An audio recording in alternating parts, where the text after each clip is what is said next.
નમસ્કાર. આજના આપણા આ ખાસ વિશ્લેષણમાં સ્વાગત છે. આજે આપણે એક એવી ઐતિહાસિક સફર પર જવાના છીએ જે ગુજરાતના ગૌરવ સમાન છે. પ્રભાસ પાટણનું અડીખમ સોમનાથ મંદિર. આ કોઈ સામાન્ય ઇમારતની વાત નથી હો. આ તો વિનાશ અને એનાથી પણ ભવ્ય પુનર્નિર્માણની એક જબરદસ્ત વાર્તા છે. તો ચાલો આ રોમાંચક સફર ફટાફટ શરૂ કરીએ. જરા આ ભવ્યતાને નિહારો. મારો ગુર્જર શૈલીમાં બનેલું આ આધુનિક મંદિર ખરેખર અદ્ભુત છે ને?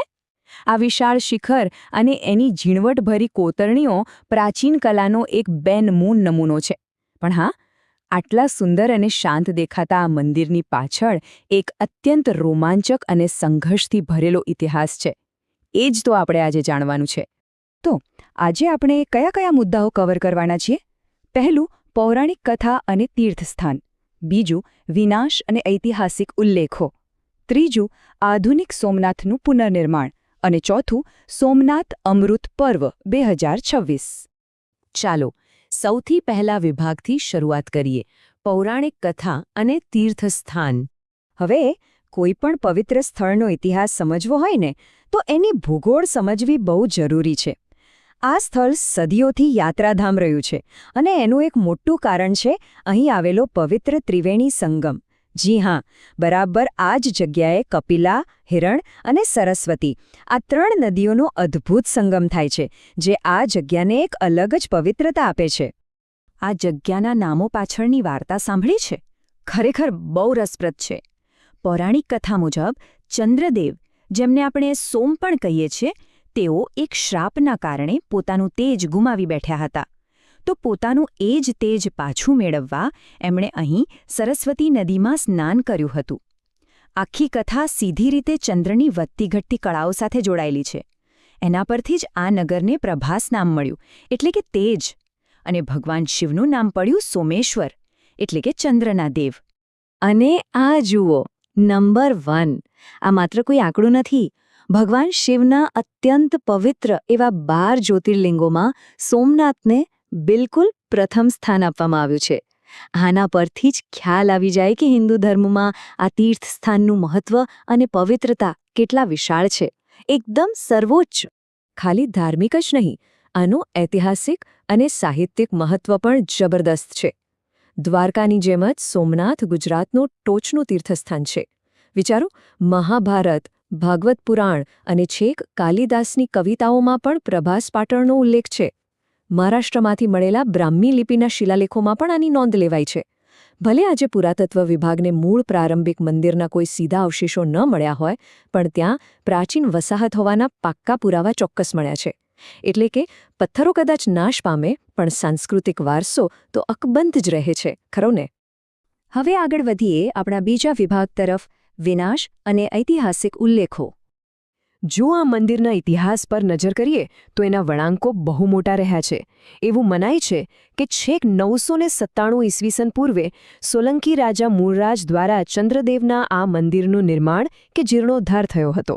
પણ પછીનો ઇતિહાસ બહુ જ ખંડિત રહ્યો છે. ભૂતકાળમાં અનેક આક્રમણકારોએ આ મંદિરનો વારંવાર વિનાશ કર્યો, જેમાં સૌથી નોંધપાત્ર હુમલો જાન્યુઆરી 1026માં મહેમૂદ ગઝનીનો હતો. આ વિનાશનો સિલસિલો સદીઓ સુધી ચાલ્યો અને આખરે મે 1951માં આપણા આધુનિક સોમનાથ મંદિરનું નિર્માણ પૂરું થયું. તો આ વિનાશ અને પુનર્નિર્માણની વચ્ચે શું થયું? 19મી સદીના અંતમાં અને 20મી સદીની શરૂઆતમાં વસાહતી યુગના ઇતિહાસકારો અને પુરાતત્વવિદોએ આ જગ્યાનો બહુ ઝીણવટથી અભ્યાસ કર્યો હતો. એમણે નોંધ્યું કે આ ખંડેરો એક એવા ઐતિહાસિક હિન્દુ મંદિરના હતા જે ઇસ્લામિક મસ્જિદમાં પરિવર્તિત થવાની પ્રક્રિયા દર્શાવતા હતા. આ નોંધ ખરેખર એક એવો ઐતિહાસિક દસ્તાવેજ છે જે સાબિત કરે છે કે આ જગ્યાએ કેવા મોટા પરિવર્તનો જોયા છે.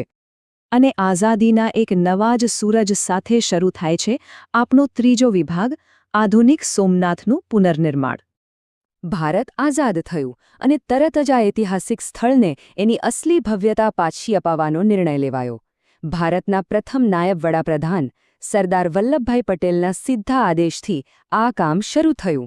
આ નવા નિર્માણ માટે જૂના ખંડેરોને સંપૂર્ણપણે હટાવી દેવામાં આવ્યા, જેથી નવેસરથી એક ભવ્ય માળખું ઊભું કરી શકાય.